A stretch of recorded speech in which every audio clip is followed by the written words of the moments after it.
সব জান কষ্ট করার পরে আল্লাহ তাআলা বলবে আজরাইল এবং তোমার নিজের জান তুমি নিজে কষ্ট করো। পৃথিবীটা যখন অস্তিত্ব বিলীন হয়ে যাবে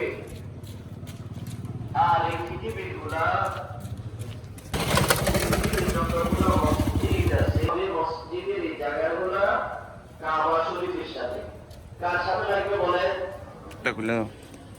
আর পৃথিবীর যে মসজিদ গুলা আছে সব বিলীন হয়ে যাওয়ার পরে এই মসজিদের এই জায়গাটা কিসের সাথে লাগবে? কাবা শরীফ।